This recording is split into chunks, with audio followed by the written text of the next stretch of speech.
Hi guys, सब बच्चों को प्यार भरा नमस्कार। मैं सी राहुल गर्ग लेकर आया आप बच्चों के लिए फिर से बहुत जबरदस्त इन्फॉर्मेशनल वीडियो। सबसे पहले वीडियो को कर दीजिए लाइक, और अगर आपने अब तक चैनल को सब्सक्राइब नहीं किया है तो सबसे पहले सब्सक्राइब कीजिए, बेल आइकन को कर दीजिए प्रेस, सो दैट हमारे सारे अपडेट आप तक पहुंचते रहें।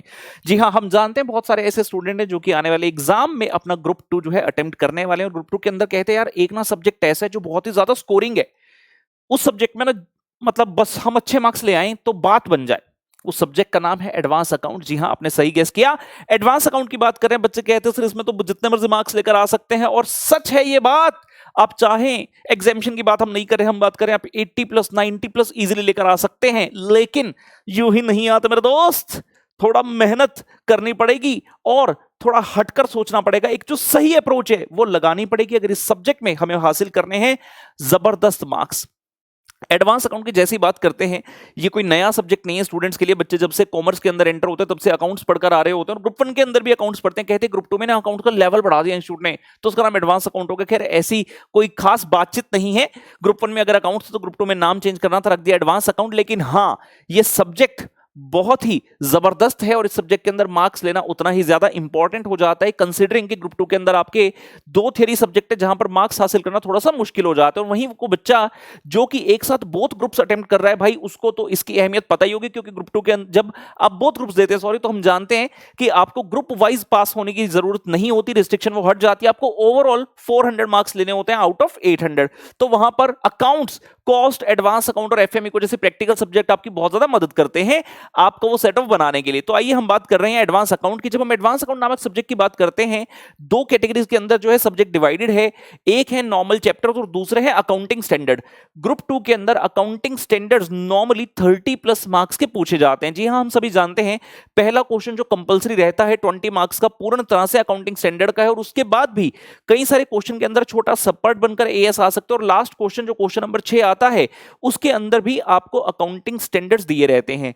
ग्रुप 2 के अंदर ऑलमोस्ट 12 अकाउंटिंग स्टैंडर्ड्स आपके सिलेबस में है। वहीं नंबर ऑफ चैप्टर देखने में काफी कम है, लगता है 9 चैप्टर है, लेकिन चैप्टर बहुत भारी भारी हैं।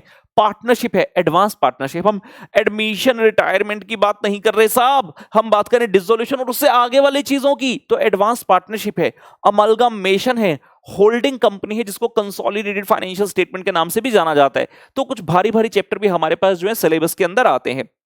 जहां ये कहना कि भाई मार्क्स लेना बहुत आसान है, ऐसा नहीं है। मैं सिर्फ ये कहूंगा कि मार्क्स जो है इजीली नहीं, मैं कहूंगा कि मार्क्स इसमें आ सकते हैं, जितना ज्यादा आप चाहो उतने लेकर आ सकते हो, लेकिन आपको कड़ी मेहनत उतनी ही करनी पड़ेगी। हमें ध्यान रखना, पहले बात कर रहे थे कि नॉर्मल चैप्टर्स को पढ़ने का तरीका अपना क्या होना चाहिए, और फिर बात करेंगे अकाउंटिंग स्टैंडर्ड की। जब हम किसी भी नॉर्मल चैप्टर को एडवांस अकाउंट में पढ़ रहे हैं तो भाई बहुत जरूरी है हर तरह की एडजस्टमेंट को पढ़कर जाना, हर तरह की एडजस्टमेंट को स्टडी करना। बच्चे कई बार कहते हैं यार ये वाला टॉपिक ना समझ में नहीं आ रहा, चलो इसको छोड़ देते हैं। जैसे कि फॉर एग्जांपल बात करते हो अमलगामेशन चैप्टर के अंदर, हम कहते हैं कि मेनली कौन से मेथड, नेट पेमेंट मेथड हो गया, नेट एसेट मेथड हो गया। हम कहते हैं इंट्रिंसिक वैल्यू मेथड एग्जाम में इतना ज्यादा थोड़ी आते, छोड़ जाते हैं। और जो लास्ट एग्जाम हुआ अभी मई 2022 का, उसमें इंट्रिंसिक वैल्यू को क्वेश्चन इंस्टीट्यूट ने डाल दिया, और हमने अपने जो इंपॉर्टेंट क्वेश्चंस के लिए शेयर की थी उसके अंदर अमलगामेशन चैप्टर में हमने बिल्कुल वैसा ही क्वेश्चन डाला था। तो बच्चे बड़े गदगद होते कि सर आपने हमें कराया। जो बच्चे नॉन आरएसए वाले थे, जिनसे हमने जो हमसे नहीं भी पढ़े, उन बच्चों के लिए भी वो कार्य काफी जो है कारगर साबित हुआ।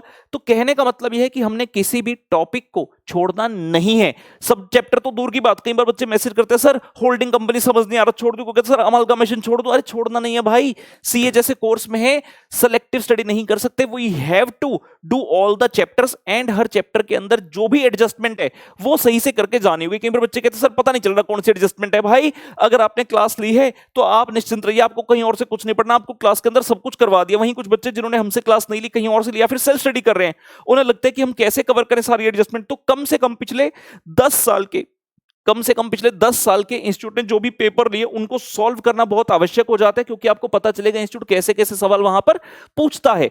और साथ ही साथ जो लेटेस्ट आरटीपीज एक्सेट्रा आपके आते हैं उसको आपको इंक्लूड करना चाहिए अपनी स्टडी के दौरान, क्योंकि ये प्रैक्टिकल सब्जेक्ट है, तो मेरे कहने की आवश्यकता भी नहीं होनी चाहिए। आप बच्चे खुद समझदार हैं, इसके अंदर जितनी हम ज्यादा प्रैक्टिस करेंगे उतना ही कॉन्फिडेंस आता जाएगा। बड़ी सिंपल सी बात है, एक ऐसा बच्चा जो कि एग्जाम हॉल के अंदर गया जिसने सिर्फ क्वेश्चंस को पढ़ा है, वहीं ऐसा बच्चा जिसने क्वेश्चंस को सॉल्व करके देखे, दोनों के कॉन्फिडेंस में जमीन आसमान का फर्क होगा। तो हमें कोशिश करनी है कि भाई जो भी चैप्टर है उसको एकाग्रता से सारी एडजस्टमेंट्स उसकी सीखें, और जितना हो सके मैक्सिमम लिख लिख कर प्रैक्टिस करें, क्योंकि हमारे अकाउंट्स के अंदर, एडवांस अकाउंट के अंदर मतलब स्पेसिफिकली फॉर्मेट जो है फॉलो किए जाते हैं। अगर फॉर्मेट भी आपका गलत हो गया तो वहां पर मार्क्स आपके कट सकते हैं। तो जब तक लिखकर प्रैक्टिस नहीं करेंगे तब तक सही से बात नहीं बनेगी। वहीं अगर बात करता हूं अकाउंटिंग स्टैंडर्ड्स की, जब चैप्टर्स की बात करते हैं, चैप्टर्स मोर और लेस आपके प्रैक्टिकल नेचर के हो गए, लेकिन जैसे अकाउंटिंग स्टैंडर्ड पर आते हैं तो काफी एएस ऐसे हैं जो कि थियोरेटिकल नेचर के, जैसे कि AS4, AS5, AS9, AS29, मतलब ये मैंने एग्जांपल के लिए कुछ बोल दिया। इसके अलावा भी काफी सारे जो आपके एएस हैं वो थ्योरी बेस्ड रहते हैं। तो भाई उसके लिए हमें क्या करना, वहां पर हम सिंपल अप्रोच अपने लगाएंगे कि भाई कोई भी अकाउंटिंग स्टैंडर्ड होगा, हमें उसके अंदर जितनी भी चीजें सबको सही से समझना है, चाहे वो प्रैक्टिकल नेचर का होगा या वो थियोरेटिकल नेचर का होगा, वो होगा किसी कॉन्सेप्ट के ऊपर बेस ही। तो जो बच्चे हमसे अकाउंटिंग स्टैंडर्ड पढ़ रहे हैं या फिर आपने नहीं पढ़ा, आपने अकाउंटिंग स्टैंडर्ड का मैराथन देखा होगा जो कि बहुत जबरदस्त हिट है पूरे भारत के अंदर अपनी सीए, सीएस और आईसीडब्ल्यू कम्युनिटी में। आपने देखा होगा मेरा वहां पढ़ाने का तरीका क्या है, चाहे कोई प्रैक्टिकल हो थियोरेटिकल, हम उसको एक पर्टिकुलर कॉन्सेप्ट का हेडिंग देते हैं और उसके अंतर्गत पढ़ते हैं। तो अगर आपने वो कॉन्सेप्ट समझ लिया, चाहे फिर उससे संबंधित प्रैक्टिकल एग्जाम में आ जाए हम अटेम्प्ट कर पाएंगे या फिर थियरी आ जाए हम तब भी अटेम्प्ट कर पाएंगे। फर्क सिर्फ इतना पड़ता है कि बच्चा प्रैक्टिकल में तो इमीडिएटली लिख देता है चीजें, लेकिन थियरी में अपने जज्बात जाहिर नहीं कर पाता, क्योंकि ये बाकी किसी और सब्जेक्ट की तरह नहीं है जहां पर आप रट्टा लगा लेंगे। तो यहां पर रट्टा नहीं लग सकता साहब, you must have the understanding of the concept. और फिर अगर क्वेश्चन आ गया जिसने वो कॉन्सेप्ट पूछा है तो आपको अपनी लैंग्वेज में अच्छे से उसको लिखकर आना होगा। अकाउंटिंग स्टैंडर्ड मैराथन में मैंने एक और चीज अपने बच्चों को सिखाई कि भाई एएस में अपने आप को एक मीडियोकर या फिर एक नॉर्मल या एवरेज बच्चे तक क्यों हम सीमित करें, अगर हम आगे बढ़ सकते हैं। तो इसलिए मैंने उसमें आपको पैरा नंबर सिखाए। जो बच्चे मुझसे क्लास लेते हैं वो साथ में पैरा नंबर में कराता हूं, और जिन्होंने क्लास नहीं भी ली वो भी हमारे मैराथन से पैरा नंबर इंपॉर्टेंट लिख सकते हैं, नोट डाउन कर सकते हैं, सो दैट अगर एग्जाम में उससे संबंधित मान लीजिए कोई पर्टिकुलर पॉइंट आ गया जिससे संबंधित पैरा नंबर हमने क्लास में डिस्कस किया हुआ है या फिर मैराथन में, तो आप वो पैरा नंबर कोट करके आइए। उससे काफी वजन बढ़ता है आपके आंसर का और टीचर प्रसन्न होता है, जिसका फायदा डेफिनेटली हमें अपने मार्क्स में देखने को मिलता है।